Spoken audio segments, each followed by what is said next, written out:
Hi. So, I think we're going to start by addressing what most of my clients and many friends are going through, and that's the fear of change and the anxiety that this produces. Now, anxiety is usually many emotions together that become this web of emotions that our body doesn't know what to do with them anymore.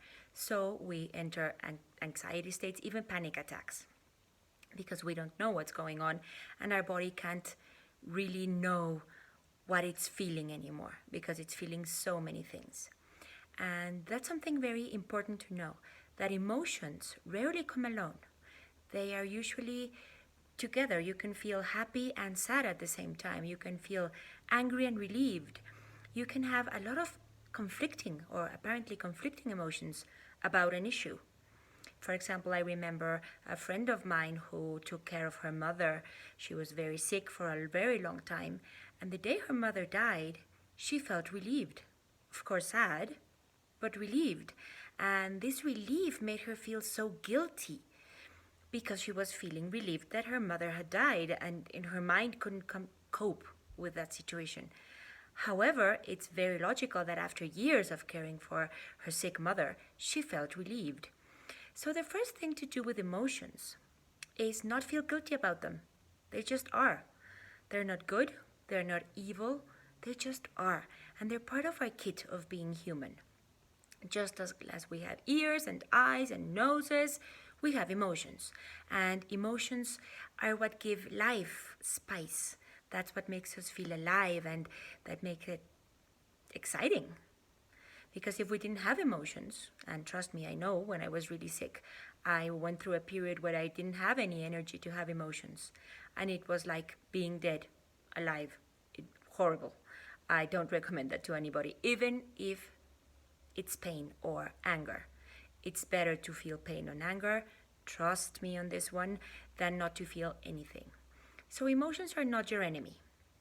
What we're going to do with emotions is number one, recognize what we're feeling, whatever it is, even if it doesn't make rational sense, like grief and relief, or even happiness. And once we recognize what they are, we're going to feel them in our bodies. Where does that go and how does it feel? So when we put this symbolic or this feeling into the emotions, we can actually tap into them. So tapping into our emotions is very important in order to give them their outlet. I always like to talk of emotions like waves in the sea. So what happens? An emotion comes, it crashes, it makes a big scandal. You can feel it all over your body. And then if you let it, it will finish its crash and by itself recede. And another emotion will come. The problem with emotions is not feeling them. The problem with emotion is bottling them up and just putting a barrier. Imagine that you build a dam and the waves are continually crashing against the dam until they throw the dam down and all the waves come at the same time. That's when we have emotional crises.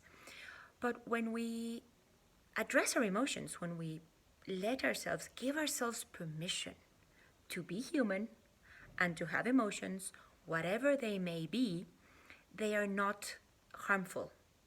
Just like a wave in the beach where it's supposed to be. And it's not a huge wave because we don't let it build up into a tsunami. We let it come as it comes and feel it. So, number one, recognize the emotion, name it, whatever it is, no judgment. Two, feel it in your body, let yourself feel it. And if it's a very strong emotion, you have to find an outlet for it. For example, if you're grieving, please cry. Crying is the natural mechanism to relieve grief. And if you're very angry at somebody, instead of bottling it up because you think it's wrong to be angry, and you really feel like destroying something, because anger makes us feel like we need to hit something or destroy something, try to do that in a very nice way, like destroying newspaper. That's usually a very good outlet for anger. If you're really, really angry, go find a newspaper and just destroy it with all your might. Or find your bed and hit your pillow. Your pillow's not going to be hurt. Or scream your head off in your bathroom where nobody will get frightened. There are many ways to give outlets to our emotions when they're really strong. When they're not that strong, I can get angry and it not be that strong. Then we can deal with them in other ways. Because every emotion, and I'm going to go into each one and we're going to do exercises for each one, at least the basic ones, they all have a meaning. Something happened to cause that emotion, and you need to address the cause. For example, I'll give you a quick example here. Anger. Anger lets you know that somebody went over your limits. And what you need to do with that anger is realize that you're angry, know what limit was broken into, and be able to put back that limit in a very loving and very respectful way in order for that limit not to be impacted again. Of course, there are situations in which you can't do this and therefore you need to outlet your emotion. For example, if you're the victim of a crime, it's very difficult for you to go and talk to the criminal and put your limit back up. But you can actually go and get that anger off your system. Because situations happen. When we start judging them, it's when we start going into all these mental labyrinths that I will elaborate on later. But it's these thoughts that will not leave us alone. And it's usually when we can't do anything about them. They're related to impotence. So impotence is another very strong emotion that we have to feel. And we have to realize that there's limits to what we can do out in the world in this level of consciousness. For example, if I got mugged in the street, the possibilities for me to go and find that criminal, well, for one, I wouldn't want to.